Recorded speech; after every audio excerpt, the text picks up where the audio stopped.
Dr. Handoyan stared at the strange metal box in his hands.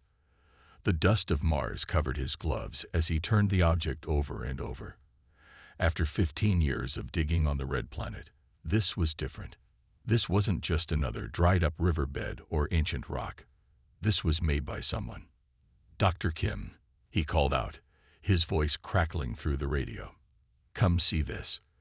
Dr. Kim Era rushed over as fast as her bulky spacesuit would allow.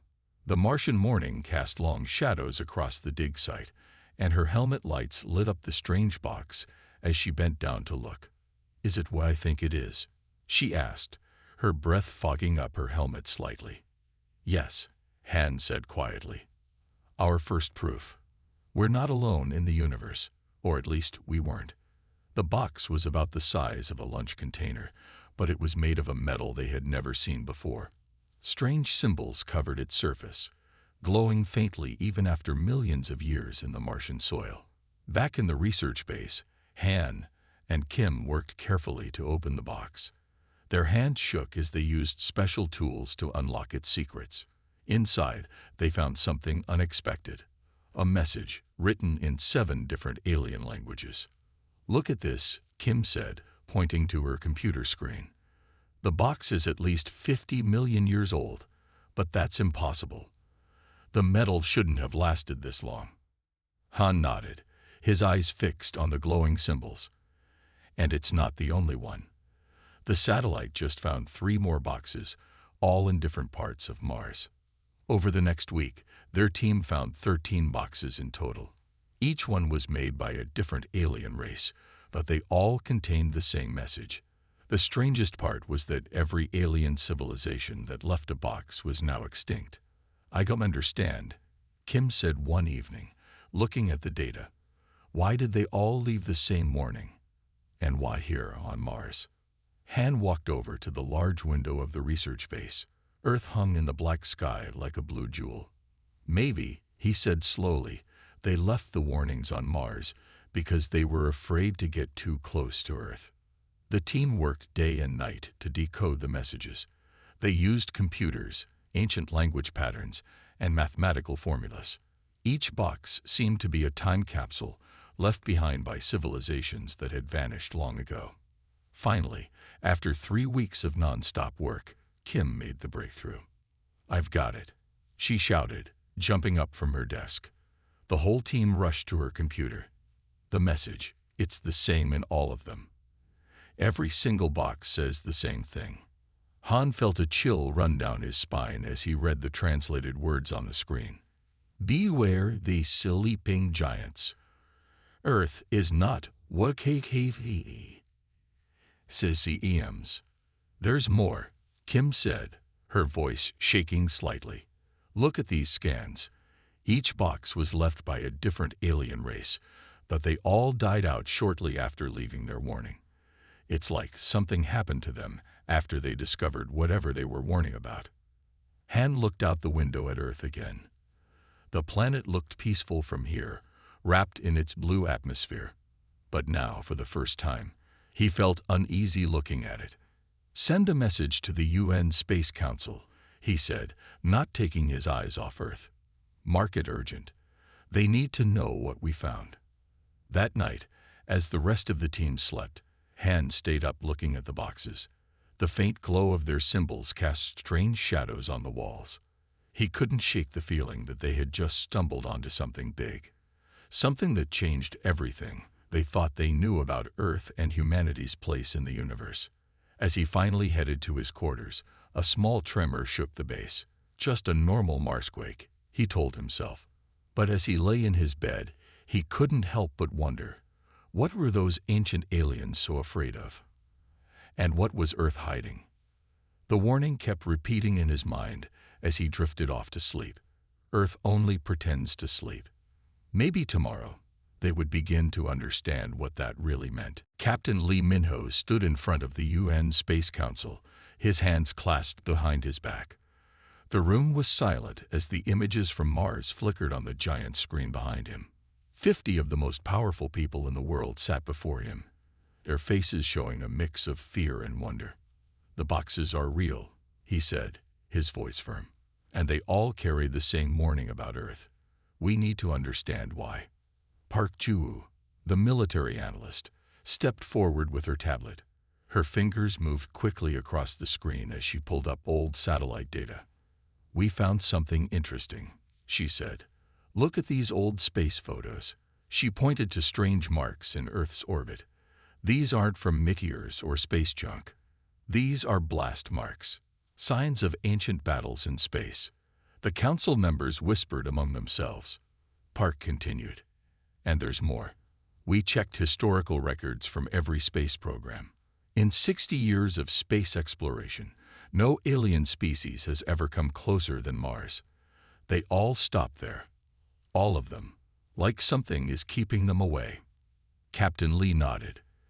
"It's as if Earth is under quarantine. But we don't know who set it up, or why." Back at the command center, Lee's team worked around the clock. They collected data from space telescopes, deep space radio signals, and old mission reports. Everything pointed to the same thing. Earth was different from other planets, and ancient aliens knew it. Dr. Han and Dr. Kim joined the investigation team, bringing the Mars boxes with them. They set up special equipment to study the strange metal objects. "Look at this," Dr. Kim said one morning, pointing to her screen. "We found patterns in the warning messages. Each alien race discovered something about Earth that scared them. But none of them lived long enough to tell anyone what it was." Park walked over to a large map of Earth displayed on the wall. Red dots covered it, showing places where the team had found unusual readings. "These spots," she said, "they're all giving off energy we can't explain. And they're getting stronger." Captain Lee studied the map. The red dots formed patterns, like a giant circuit board wrapped around the planet. "How long has this been happening?" "That's the strange part," Park answered. "According to our data, these energy signals have always been there. We just never noticed them before. It's like they were hidden, waiting for something." Dr. Han played with one of the Mars boxes on his desk. "Maybe that's what the warnings meant. Maybe Earth isn't just a planet. Maybe it's something else." As they talked, new reports came in from space stations around the world. Strange signals were coming from deep space, and they were getting closer. "Whatever's out there," Captain Lee said, "it's heading straight for us. And it's moving fast." The team worked faster. They studied old myths about sleeping gods and ancient powers. They looked at human DNA, searching for anything unusual. Every answer led to more questions. One evening, as the sun set over the command center, Park made a startling discovery. "Captain," she called out, "I found something in the old records. Look at these star maps from different alien races. They all show the same thing. Earth was here before our solar system formed. It was placed here." The room fell silent. Dr. Kim walked to the window and looked out at the city below. Millions of people went about their lives, not knowing that their whole world might be something completely different from what they thought. "We need to tell people," Dr. Han said. "They need to know what's coming." Captain Lee shook his head. "Not yet. First, we need to understand what we're dealing with. If Earth really is more than just a planet, if it's some kind of machine or weapon, we need to know how it works before we tell everyone." As if in response to his words, a small earthquake shook the building. But this wasn't like other earthquakes. This one came with a sound, a deep mechanical hum that seemed to come from the Earth itself. The team looked at each other. They all knew what it meant. Whatever Earth really was, whatever ancient power it held, it was starting to wake up. And they weren't ready for what would happen next. The ground wouldn't stop shaking. For 3 days, earthquakes had hit every continent at the same time. But Song Hyerin, the young researcher at the command center, noticed something odd about them. "These aren't normal earthquakes," she said, pointing to her computer screen. The room was dark except for the glow of monitors, and coffee cups littered every desk. "Look at the pattern. They're too regular, too precise. It's like a machine turning on." Dr. Han walked over to look at her data. Dark circles under his eyes showed he hadn't slept much. "What do you mean, like a machine?" Song pulled up a 3D map of Earth's core. "Normal earthquakes are messy, random. But these," she pointed to the waves moving through the planet, "these are perfectly timed, like a heartbeat or a power-up sequence." Across the room, Dr. Kim spilled her coffee as another quake hit. This one came with the same deep humming sound they'd been hearing for days, but now it was louder. "The energy readings are getting stronger," Park Ju said from her station. She hadn't left the command center in 2 days. "Whatever's happening inside Earth, it's spreading. And look at this." She showed them a new satellite image. "There's something under the Pacific Ocean. Something big." Captain Lee walked in, carrying new reports. "We just got word from the International Space Station. 3 alien ships just entered our solar system, but they're staying behind Mars. They won't come any closer. They're afraid," Dr. Han said quietly. "They know what's happening."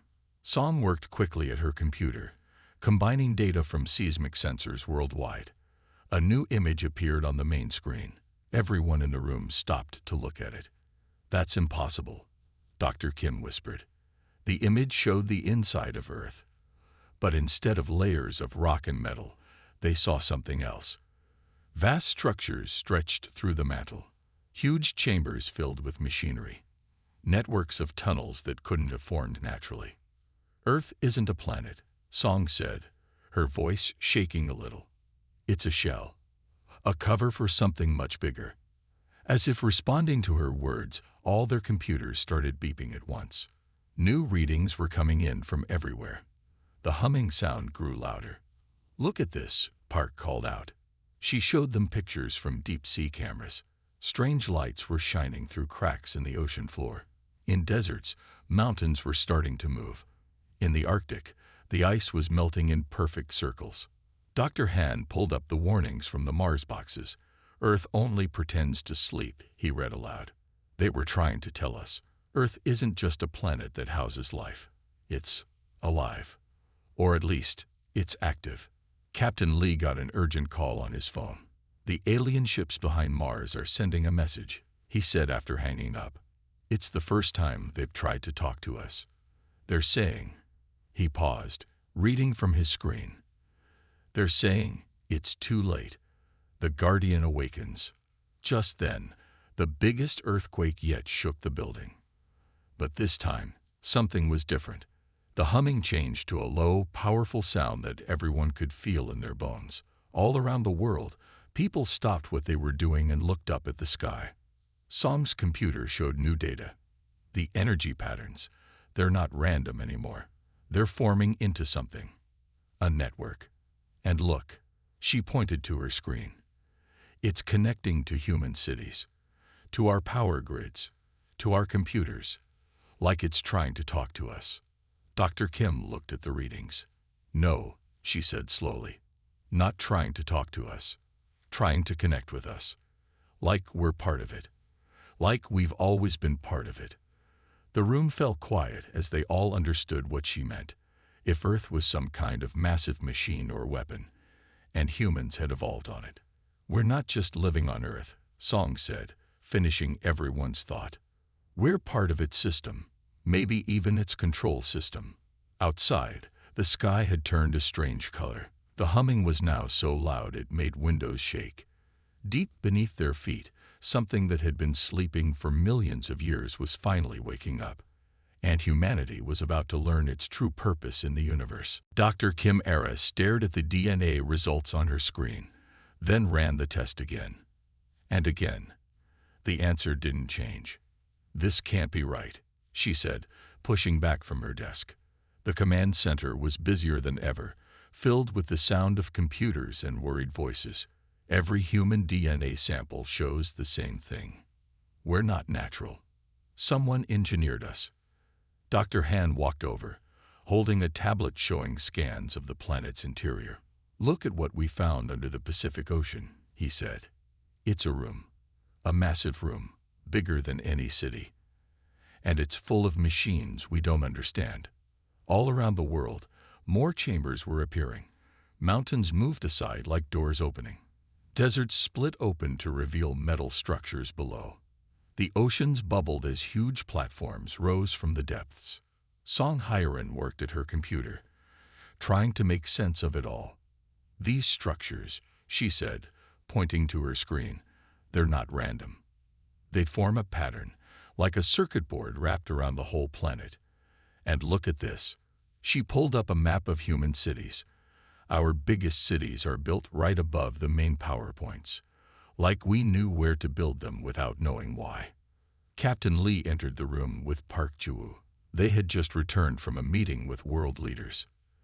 "The alien ships are still waiting behind Mars," Park said, putting down her tablet. "They sent another message. They say Earth is a fortress world. They say humans are its guardians. That matches what we found in the ancient texts," Dr. Han said. He showed them old stories from different cultures. Stories about sleeping gods, about powers hidden in the earth, about humans being chosen to protect something precious. "But protect what?" Captain Lee asked. "And from what?" Before anyone could answer, all their phones buzzed at once. New information was coming in from space telescopes. Something big was heading toward Earth, much bigger than the alien ships behind Mars. Dr. Kim pulled up more DNA data. "Look at this pattern in our genes," she said. "It's not just random code. It's more like an activation key or an instruction manual."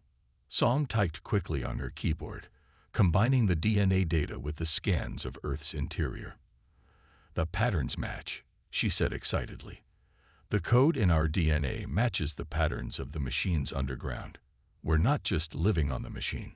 We're made to control it." Just then, the humming sound changed. It became clearer, almost like it was trying to form words. Everyone in the room felt it in their bones. Park rushed to her station. "Energy readings are off the charts," she said. "The underground chambers are powering up. And look at this." She showed them new satellite images. The strange lights weren't just coming from Earth anymore. They were spreading into space, forming a giant shield around the planet. "It's a defense system," Captain Lee said slowly. "The biggest one ever built. And we're part of it." Dr. Han picked up one of the Mars boxes, its warning still glowing faintly. "The aliens who left these warnings," he said, "they must have found out what Earth really was. They discovered it was a weapon. The biggest weapon ever made. Not just a weapon," Song corrected him. "A shield. A protector. And we're its crew." Dr. Kim looked at more DNA results. "That's why humans are different from other species," she said. "Why we can adapt so quickly. Why we're so creative with technology. We were made to understand and control advanced machines." The room shook as another chamber opened somewhere deep below. The humming was now a constant sound, like Earth itself was talking to them. Captain Lee looked at his team. "So now we know the truth," he said. "Earth isn't just our home. It's our ship, our fortress, and something's coming that we need to protect against." Outside, the sky had turned purple with energy shields. The ground rumbled as more ancient machines woke up. All around the world, people could feel something changing inside them, like old memories waking up. The time for sleeping was over. Earth was awakening, and humanity was about to take its place as the guardians they were always meant to be. The alien fleet appeared without warning. One moment the space beyond Jupiter was empty, the next it was filled with thousands of ships. They were black as night and shaped like arrowheads, and they were heading straight for Earth. Park Ju-woo's hands flew across her keyboard as she tracked the incoming ships. "They're not responding to any messages," she said. "The friendly aliens behind Mars are trying to warn them away, but they won't listen." Captain Lee stood at the command center's main window, watching the sky turn strange colors as Earth's defense shields grew stronger. "How many ships?" he asked. "Over 3,000, Park answered. "And they're all armed." The friendly alien ships near Mars sent one last message to Earth. "They are the harvesters. They take what they want. They cannot be reasoned with. We are sorry." Then the friendly ships disappeared into deep space, leaving Earth alone to face the threat. Dr. Kim rushed into the room with new data. "The DNA activation is spreading," she said, showing them her tablet. "People all over the world are changing. Not physically, but mentally. They're starting to understand things they never knew before." She was right. All across Earth, people were discovering they knew how to operate machines they'd never seen before. They understood alien languages they'd never learned. They could sense the huge defense system that Earth had hidden for so long. Song Hyerin watched as more underground structures emerged. Great metal towers rose from the oceans. Mountains split open to reveal massive guns aimed at space. The desert sands shifted as launch platforms appeared. "Look at this," she said, pointing to her screen. "Earth's defense system isn't just one thing. It's made of layers, shields, weapons, and something else, something bigger." The hostile fleet moved closer, passing Jupiter's orbit. They showed no signs of slowing down. Dr. Han studied the data from the Mars boxes again. "Now I understand," he said quietly. "Earth isn't just a fortress. It's the last line of defense, a final wall to protect younger civilizations from threats like this." Suddenly, all the computers in the command center turned on by themselves. Strange symbols flashed across the screens, symbols that somehow everyone could now read. "It's an activation sequence," Park said, her eyes wide. "Earth is asking for permission to wake up fully." Captain Lee looked at his team. They all knew what that meant. If they let Earth's full defense system activate, nothing would ever be the same. "We don't have a choice," Dr. Kim said. "The harvesters will be here in 6 hours. We need Earth's help." Captain Lee nodded and pressed his hand against a panel that had appeared on the wall. It glowed under his touch, recognizing him as one of Earth's guardians. All around the world, other humans did the same thing. They placed their hands on glowing panels that appeared in cities, in fields, on mountaintops. Each touch was like turning a key, unlocking Earth's ancient power. The ground shook harder than ever before. The humming sound became a roar that echoed around the world. In orbit, astronauts watched in amazement as Earth's surface began to move. Entire continents shifted position. Oceans parted to reveal huge machines. Mountains transformed into weapon platforms. The planet's very shape seemed to change as its true form emerged. "Energy levels are beyond anything we can measure," Song reported, her voice filled with awe. "The shields are at full power. Weapons are online. And there's something else." She paused, looking at her readings. "Earth is sending out a signal, a challenge." Through their new connection to Earth's systems, everyone heard the message that boomed out toward the hostile fleet. "This world is protected. Retreat or be destroyed." The harvester fleet's only response was to increase their speed. "They don't believe the warning," Park said. "They think Earth is bluffing." Captain Lee watched as the final defense systems came online. His voice was calm as he said, "Then we'll show them that Earth wasn't pretending. It was preparing." The battle for Earth was about to begin, and humanity was ready to show the galaxy why every dead race had left that one morning. Dr. Han sat in what they now called the control chamber, deep beneath the Pacific Ocean. The room was huge, with walls made of crystal-like screens that showed views of space. His hands moved across the glowing control panel as if he'd been doing it his whole life. "It's strange," he said to Dr. Kim, who worked at another panel nearby. "Yesterday I didn't know any of this existed. Now it feels like I've always known how to use it." "That's the Guardian Protocol," Song Hyerin explained from her station. She pointed to a display showing human DNA patterns. "The knowledge was always in our genes, waiting to be activated, like a computer program waiting to run." All around them, other humans worked at similar stations. The massive chamber hummed with power as Earth's defense systems came fully online. Park Ji-woo's voice came through their communication system. She was in another control room under the Sahara Desert. "The hostile fleet is passing Mars orbit," she reported. 4 hours until they reach us, But look at what I found in Earth's database. She sent them images of other planets, far across the galaxy. Each one looked like Earth, a fortress world, built to protect against great threats. We're not alone, Dr. Kim said, studying the images. There are other guardian worlds out there. Other civilizations chosen to protect the galaxy. Captain Lee entered the control chamber. He had just finished talking to world leaders about their new situation. How are the defense systems coming along? He asked. Song pulled up a 3D map of Earth's defenses. We have 3 main systems, she explained. First, the shields. She pointed to the purple energy fields surrounding Earth. They can stop almost anything. Second, the weapons. The map showed thousands of weapon platforms hidden in mountains and under oceans. And third, something bigger. Something we haven't fully activated yet. Suddenly, alarms started ringing. The hostile fleet had increased speed. They would reach Earth sooner than expected. They're trying to get here before we're ready, Park's voice said over the comm. They don't know we're already prepared. Dr. Han touched another control panel, and new information filled the crystal screens. Earth is more than just a fortress, he said. It's the most advanced ship ever built. The entire planet can move if it needs to. But moving a planet would take enormous power, Dr. Kim said.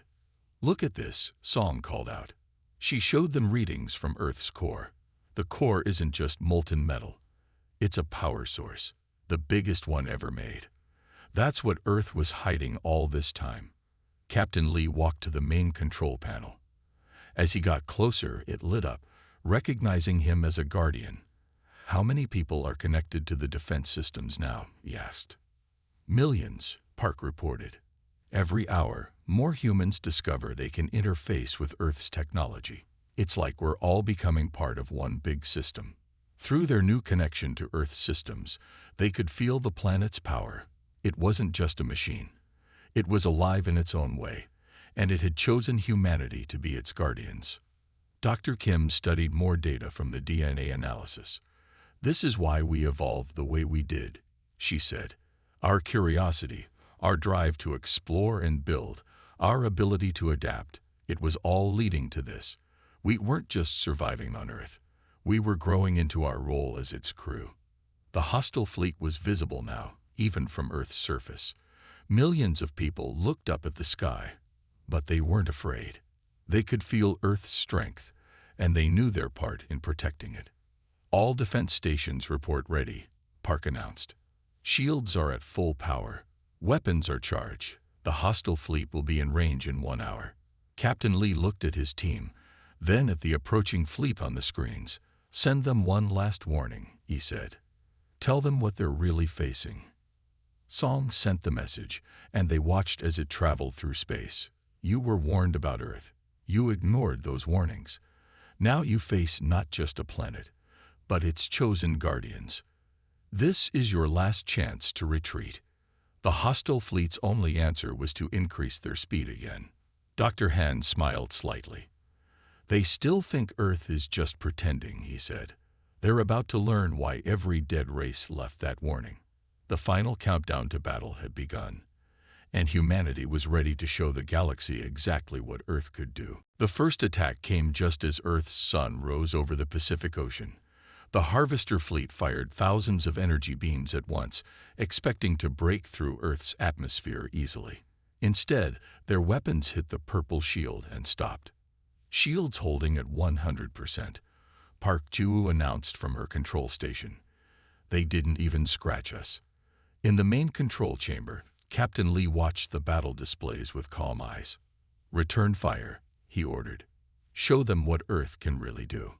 All across the planet, hidden weapon systems activated. Mountains opened to reveal giant energy cannons. Oceans parted as platforms rose from the depths.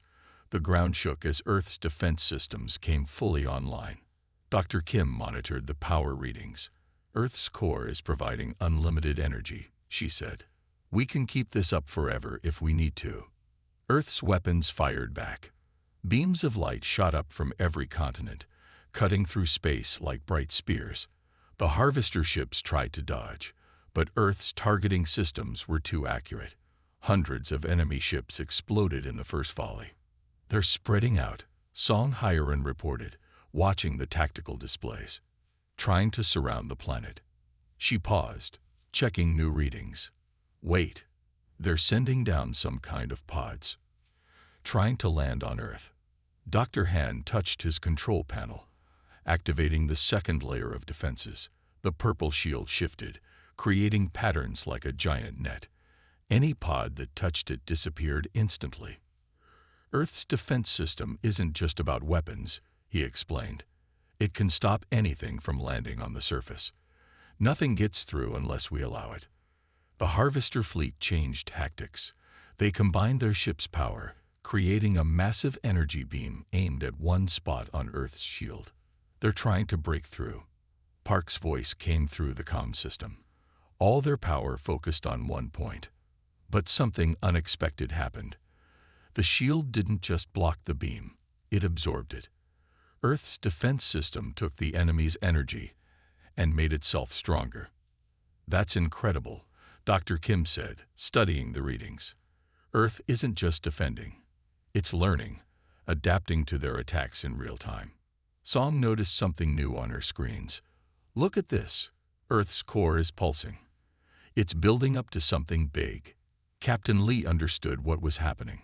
Through his connection to Earth's systems, he could feel the planet preparing its most powerful weapon. "Everyone, brace yourselves," he warned. "Earth is about to show its true power." The ground shook harder than ever before. The humming sound grew until it filled the whole world.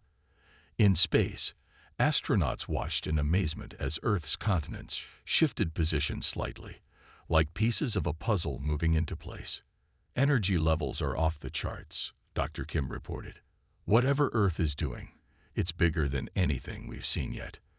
The Harvester fleet noticed too. They started to pull back, finally realizing they had made a terrible mistake. But it was too late. Earth released its power all at once. A wave of energy burst out from the planet in all directions. It wasn't just a weapon. It was like Earth was reaching out with giant hands made of light and force. The wave caught the Harvester fleet before they could escape. Their ships didn't explode. They simply came apart, dissolving into nothing as Earth's power washed over them. In less than a minute, the battle was over. The entire Harvester fleet was gone, destroyed by a single blast from Earth's core.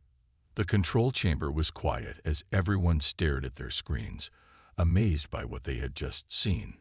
"Now we know," Dr. Han said softly. "This is why those ancient races left their warnings. This is what they discovered about Earth. Not just a fortress world," Song added, "the strongest one ever built, strong enough to protect this whole part of the galaxy." Through their connection to Earth's systems, they could feel the planet powering down its weapons but keeping its shields ready. The threat was gone, but Earth would stay alert, ready to defend against any new danger. Captain Lee looked at his team. "Send a message to all Earth's control stations," he said. "The battle is won. But our work as Guardians is just beginning." The galaxy would never forget this day. The day Earth stopped pretending to sleep, and humanity took its place as guardians of something far greater than they had ever imagined. 1 week after the battle, Dr. Han stood in a new room they had discovered deep under the Atlantic Ocean. The walls were covered with star maps showing the entire galaxy, and in the center stood a glowing pillar of light that told Earth's true story. "It's a message," he said to Dr. Kim and Song Hyerin, who stood beside him. "Left by the ones who built Earth, the builders." The message played in their minds through their connection to Earth's systems. It showed them images from millions of years ago, when the builders had seen a problem in the galaxy. Young civilizations were being destroyed by older, more powerful ones who wanted their resources. "They built Earth as a solution," Song said, watching the images. "A guardian world to protect developing civilizations." Dr. Kim studied the data flowing through the light pillar. "Earth wasn't the only one," she said. "Look at this. They built 9 fortress worlds, placing them around the galaxy like guard posts. The star map lit up, showing the locations of the other fortress worlds. Some were still active, protecting their own sectors of space. Others had gone quiet over the millions of years. Captain Lee and Park Ji-woo entered the room, bringing news from the surface. "The friendly aliens who were hiding behind Mars have returned," Park said. "They want to talk." Through Earth's communication systems, they could now understand the aliens perfectly. The aliens explained that they had been watching Earth for centuries, making sure the Guardian world was still protecting its space. But why didn't the builders stay to operate Earth themselves? Song asked, looking at more data from the light pillar. "Because they needed guardians who could grow and adapt," Dr. Han said, understanding the message. They didn't want soldiers. They wanted protectors who could understand both the weapons and the importance of using them wisely. The star map showed more details about the other fortress worlds. Each one had chosen its own guardians, species that had evolved on their surfaces, just like humans had evolved on Earth. "We weren't just random life forms," Dr. Kim said. "Earth helped shape us, guided our evolution, made us into what it needed us to be." Park worked at a control panel, bringing up images of the other Guardian worlds. "Some of them are still active," she said. "They're trying to contact us now that we're awake." Through Earth's systems, they could feel the power of the other fortress worlds. Each one was different, but they all shared the same purpose: to protect, to guard, to keep the peace. The builders left something else, Song said suddenly. She had found new information in the light pillar. A warning about something bigger than the harvesters, something that even they were afraid of. Captain Lee studied the ancient message. "They knew that someday all the fortress worlds would need to work together," he said. "That's why Earth has so much power. It's not just meant to protect its own space. It's meant to help lead the defense of the entire galaxy." The room hummed as more of Earth's systems came online, revealing new abilities they hadn't known about. The planet wasn't just a fortress. It was a command center, designed to coordinate with other Guardian worlds. "Look at this," Dr. Kim said, pointing to new data. "Earth can move through space if it needs to. It can go help other fortress worlds. The whole planet is like a giant spaceship." Dr. Han watched as more star maps appeared, showing threats and dangers throughout the galaxy. "Now we know our real purpose," he said. "Humanity isn't just here to live on Earth. We're here to help protect the whole galaxy." Through their connection to Earth's systems, they could feel the truth of it. They were part of something much bigger than themselves, part of an ancient plan to keep peace in the galaxy. "Send a message to the other fortress worlds," Captain Lee said. "Tell them Earth is awake, and humanity is ready to take its place among the Guardians." As the message went out, they could feel responses coming back. Other Guardian worlds, other protector species, welcoming Earth back to its role. The time for sleeping was over. Earth and humanity had work to do, and a galaxy to protect. 1 month after Earth revealed its true nature, the planet was very different. Cities now had tall towers of crystal and metal that connected to Earth's defense systems. Ships from other Guardian worlds visited regularly, sharing knowledge and technology with their new allies. Dr. Han stood on top of the highest tower in what they now called Guardian City, built where New York once stood. He watched as 3 ships from different Guardian worlds landed smoothly in the special docking area below. "It's amazing how much has changed," Dr. Kim said, standing next to him. "A month ago, we thought we were alone in the universe. Now we're part of a galaxy-wide network of protectors." Song Hyerin worked at a control panel nearby, monitoring Earth's systems. The planet had settled into its new active state, its powers no longer hidden but working openly with humanity. 2 more young civilizations were discovered in our sector yesterday, she reported. "They're just starting to explore space. Earth is already setting up protection zones around their systems."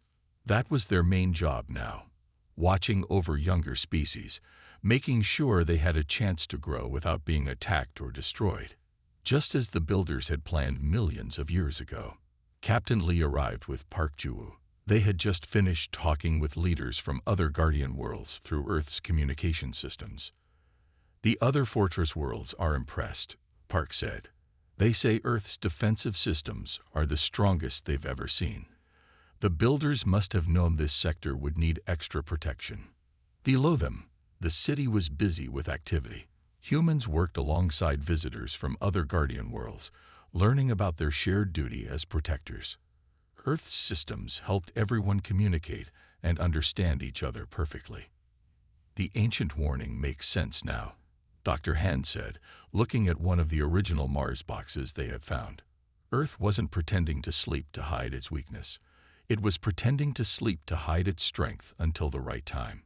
Through their connection to Earth's systems, they could feel how the planet had watched and waited through millions of years. It had helped humanity grow and learn, preparing them for this role. "Look at this," Song said, showing them new data on her screen. "We've found records of 15 different hostile species that came to attack Earth over the years. Each time, they saw what looked like a simple planet with a young civilization. Each time, they left those warnings and never came back." Dr. Kim studied readings from Earth's core, which now powered not just their defenses, but also helped other Guardian worlds. Earth wasn't just protecting itself, she said. It was protecting everyone in this part of space, keeping the peace by simply being here. Captain Lee received a message through Earth's systems. "The other Guardian worlds want to set up a regular council," he said. "They want Earth to help lead it, since we have the strongest defenses and the largest protection zone." Park showed them a map of their sector of space. Green lights mark the worlds under Earth's protection, growing civilizations that now had a chance to develop in peace. "We're not just protectors," she said.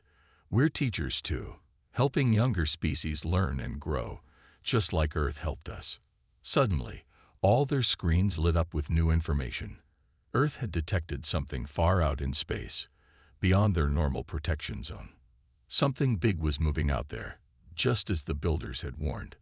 "Send a message to all Guardian worlds," Captain Lee ordered. "Tell them we're detecting unusual activity. We should start preparing."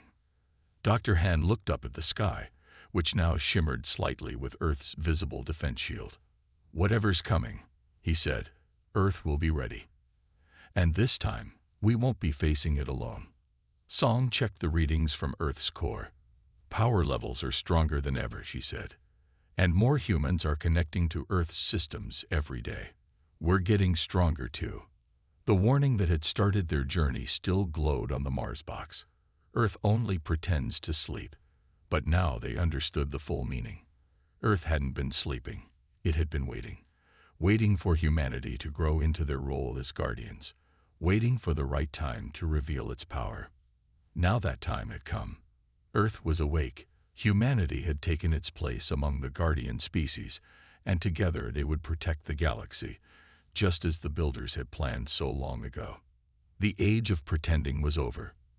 The age of guardians had begun.